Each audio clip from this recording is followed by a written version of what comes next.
Everybody, welcome to the last and final round of the 10K for Columbus. This will be against AB1 Bravo. I hope you guys enjoy. Alright guys, with this matchup, we usually just bring in our D-Reacts, our Tomofine we bring in 2 extra ones. Swap out the Sonic Booms for yellow spindles, because it helps dig a little bit faster. Not knowing what the Bravo will bring, but this Bravo brings AB1. So we're still going to go with a stacking plan, but we can burn through our D-Reacts as much as possible so we can look for opening afterwards by getting some chip damage in.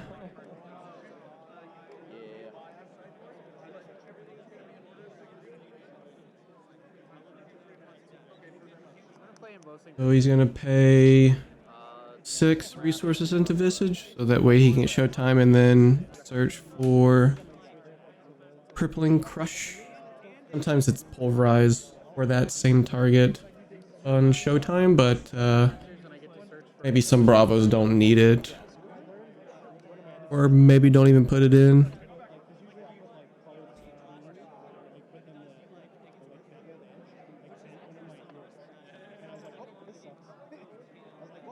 We just let it go, which is fine.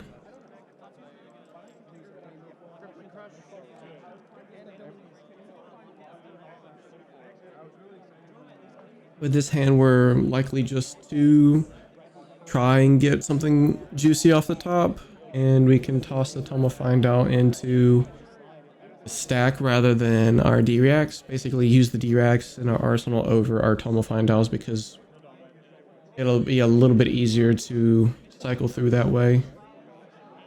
Either put the Tomofine dials into our stack or use them. So here he's going to activate Resurge, pitching a Zealous Belting, which I actually thought that was interesting. But we'll just do Reverberate off the top here. Then a normal loose and Spindle, yep, message. We'll send it for 2, so if he wants to keep that, he's just going to let us opt 2 here.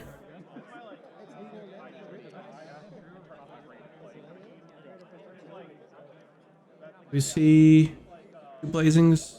Might as well just bottom both of those for our stack.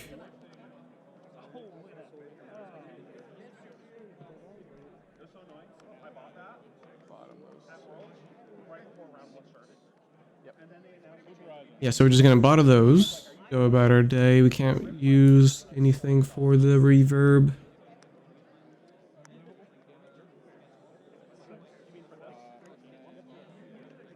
Go ahead and go on to our turn. So here, this is one of the mistakes I think I could make is now that we have a juicy stack that we can just use the Tomofine to further it. Try to find the wildfires. If not, we can honestly just do the wildfire and just arsenal since he's on AB1. And it's pretty much death if you do double blazing wildfire with AB1. So we will just find a reverb off the top, and instead furthering the stack faster, we just IP ourselves. Unfortunately, I didn't see it as one of those options that I could have done for furthering the stack. I was just putting it into arsenal, but yeah, it's a bit about min-maxing the stack. That's making it as fast as you can go. Plus, I think I had good reasons to think on the double reaction to keep in one in hand and one in arsenal, because then that's Crippling Crush is coming through. Plus, also for me to use the tome, I can have something sent to him for me to have tempo. He has Showtime coming up, so he's gonna have +1 intellect. So basically, I need to push tempo there. I should have pushed tempo.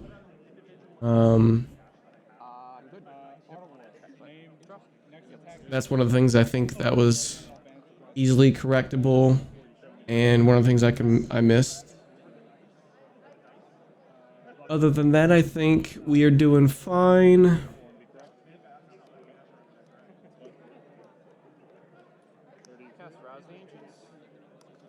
So we're going with a Rouse the Ancient, showing CNC plus a random blue.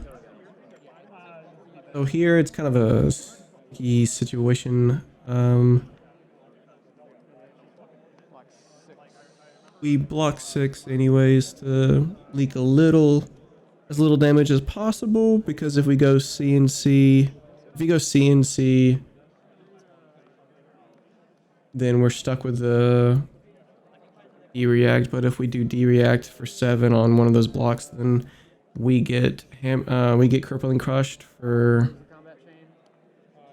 the CNC to be input into Arsenal. So one of those things that's kind of a checkmate situation where if I blocked it differently, then I'd be probably screwed. But I think this is actually the better of the two options.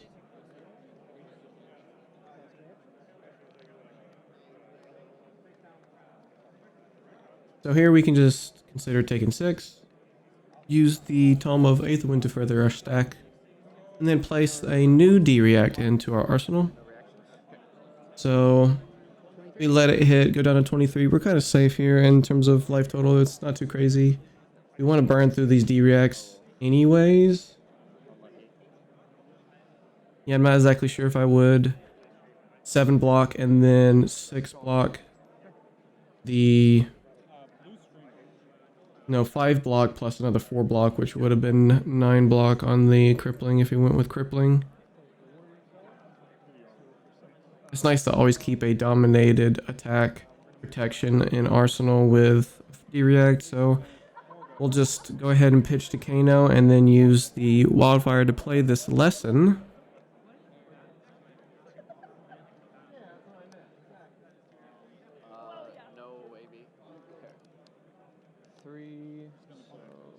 With the lesson, we're going to decline trigger, which should give anybody who knows this matchup that I'm stacking. If I decline the trigger, but I think about it for a sec. Because declining it would just mess up what I have now, which is completely fine. We still need to burn through some D-reacts and then have the stack. Once we have the D-reacts done, we can probably just go into looking for tempo play, because this helps us survive while we chip if we look for opportunities on chipping. We have our spindles and our lessons to help us out with some of that.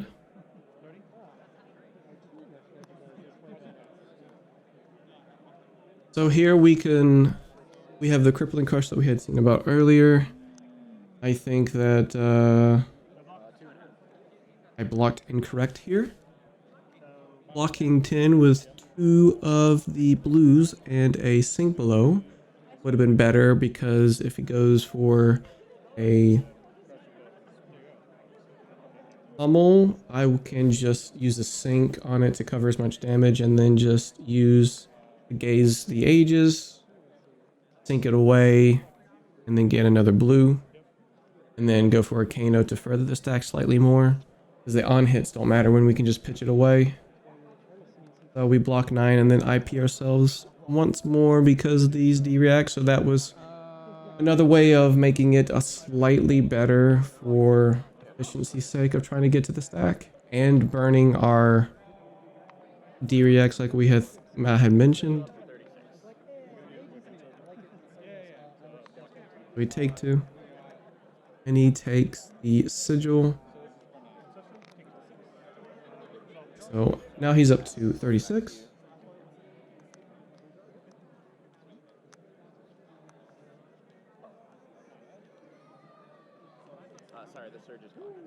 We come back with an all blue hand.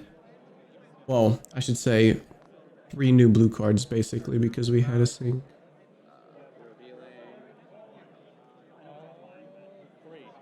So we have another round to the Ancient's turn. We have 2 blues being shown. And we can cover 7 here pretty good. We can just go with a D-react and further the pitch a little bit faster, because we can sink like we had mentioned, and then go that much faster. Finding another blue. Then he's going to go with a Surge plus hammer.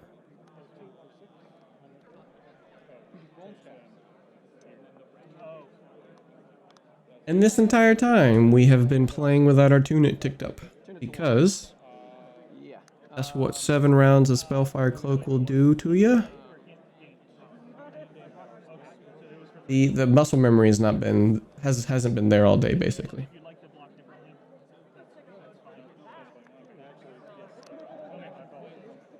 Sorry, I said seismic, but I did not pull one out. Yeah. Do we just?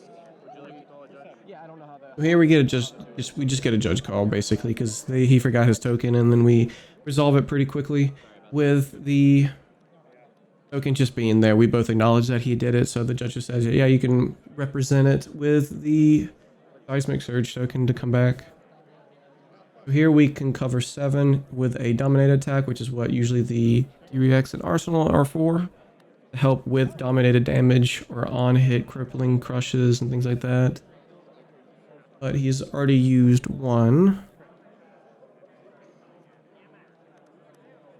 We can just take one of these red spindles, put it into the defense, and then use the fate from Arsenal and opt down 1 card. We are also keeping note that these D-Reacts are coming in separated very beautifully with how my deck has been shuffled. So it's really nice to have these, at least 1 in hand, and then maybe we can use both of them if we really wanted to. So here we're just going to bottom 1 and then take 1, which is fine. No on hit, but still we're going to preserve life. So we can look for a tempo kill if we can.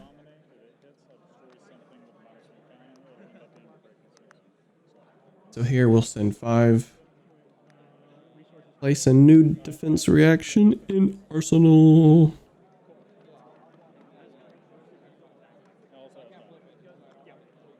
So it's quite inefficient to just AB1, where it's 1 less opt for this until you're pretty much dead. So it's sort of like a Fi who has better use of their card if they don't pitch it towards us. Lately I've been seeing that they just don't bring any AB and it's a straight up race for that particular matchup, but here he takes 5. And actually, one of those things that I could have done from my teammates, we have said that I could have just looked them dead in the eyes and popped bottom the 5. Not even look at the cards. So with these, we're taking considerations though. We're gonna bottom 3 of them. We don't need the D-pot. And I think we keep just the E-pot and the D-React, I think. Bottom the rest, that's not really needed. Bottom 3 and opting to keep 2 on top.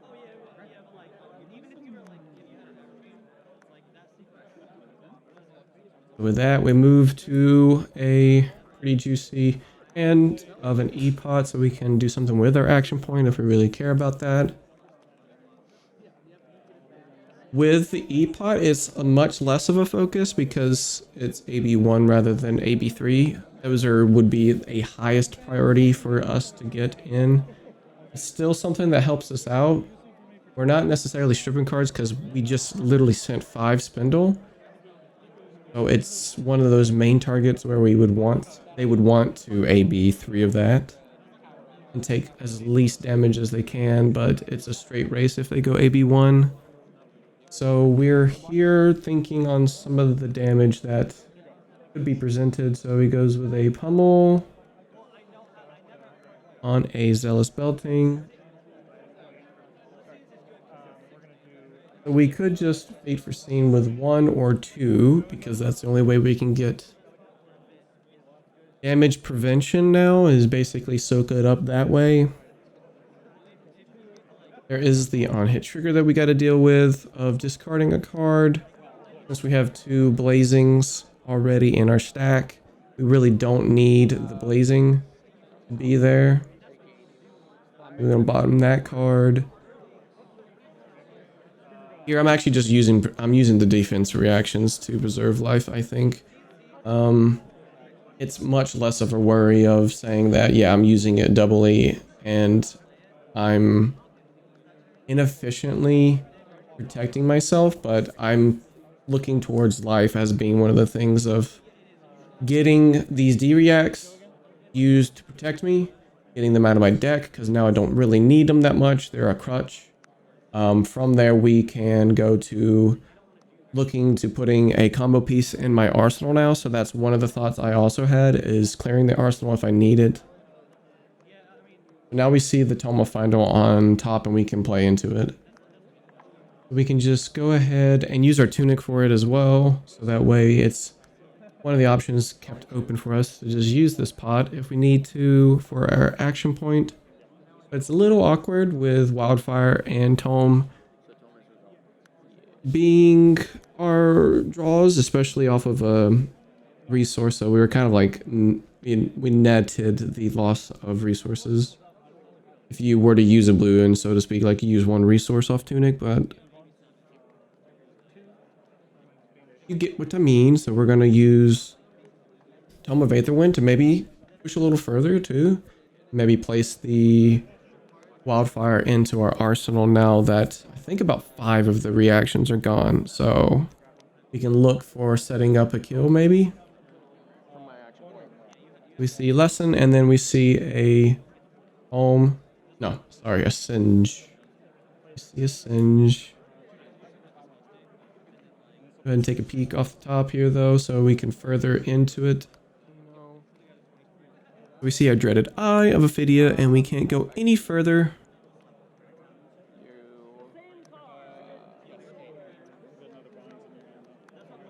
The thing is for us when we go to damaging the Bravo on our turn, or maybe their turn if we happen to see something, they really aren't going to be A-Bing anything, so it's kind of one of those things of, yeah, sure, I might be able to send damage, but I can kill with him being at 31. So this is like one of the openings that I can think about is that he has AB1 here. So far, with AB1, we can just kill with this card and he has to pitch the next card because then that would be 31 on AB1. That's exact, but we do see yellow, so it's going to be 1 pump, so it's 26 off of the Wildfire Lesson combo. 81 on the Wildfire is 26 damage. We see a sync plus a blue. We're making sure that the rags gets us a blue, so that's one of the reasons why I'm actually trying now, because that was our 6th D-react and we can just put that towards the bottom anyways. We are free of our D-reacts when we come back around, but we are going to shuffle, so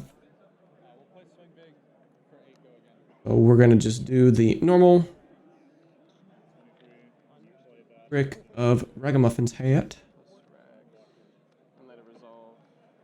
They're back on top and get this lesson out towards Banish. Again, like I mentioned, we will be doing only 1 pump since we found a yellow here.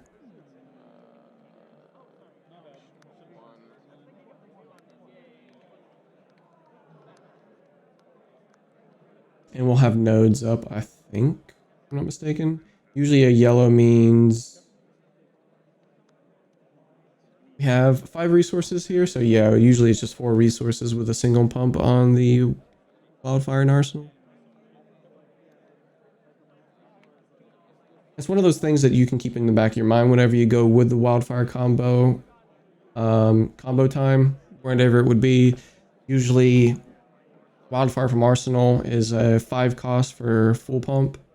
And then off the top of a Kano, it would be 4 cost off the top. Of course, that would be 3 added to it. So if you Kano, that's 7 resources, but you get what I'm trying to say. 7 resources. And then when it's banished, it'd be 4.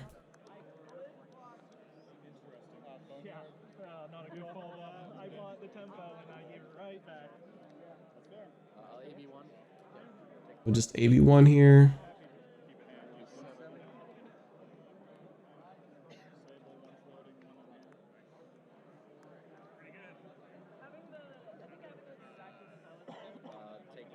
Only 4, then he takes the AB1 towards it, so we're gonna be 2 on everything basically. So a -5 on Wildfire, and then a -2 on Lessons, so saving 7 life with 2 cards.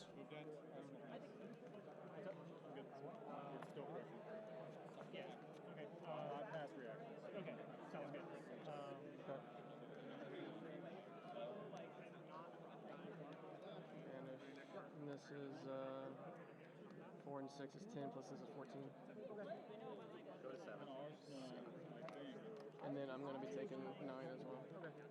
So we get all the life totals updated, dropping him to 7, dropping me to 10 when I was at 19. So we should still be pretty healthy when it comes to trying for a reset turn, because usually post combo means force them to have lethal, and then we can go about our day on our turn, but we luck out with that same sync that we had shuffled back into the deck. We bottomed it off of the opt, so just coming back around, unfortunately, because I say that when he rolls with a CNC coming in, and that's the only attack. So you can basically expect a pummel. So it is unfortunate we can't use it. So let's double check the pummels. Here we're at 10, and usually pummel with CNC is 10. So I was considering my tunic block here just to make sure to protect me, but it's only 2 cards, so there's no chance of double pummel because there's nothing in his arsenal.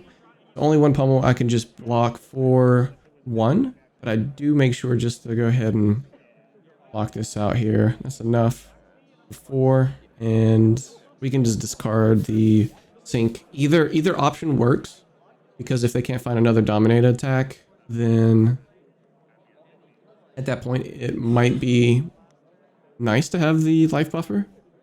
So we're just gonna take 6 off this.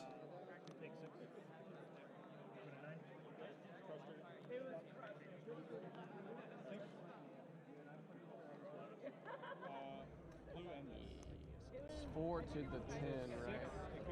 Alright, so I'm going to be taking 6. Going down to 4 isn't too crazy, but we can answer back with 5, so it's one of those things that we can do to push back some damage, because even though he has AB1, it's nice to keep the total down to a minimum so that the variance of our top deck is better.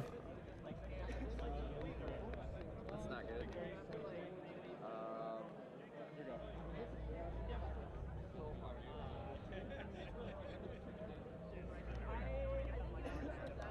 This lines up perfectly.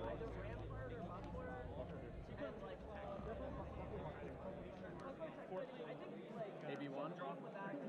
So AB1 off of this is to help out, dropping him to 3. If he drops to 2, I mean, anything can probably kill him. It's nice to have a full grip of blues now, so that way we can help any top deck come through. One of us dies. So now he's tapped out, and it's dominated. So we see a tome, which helps a little.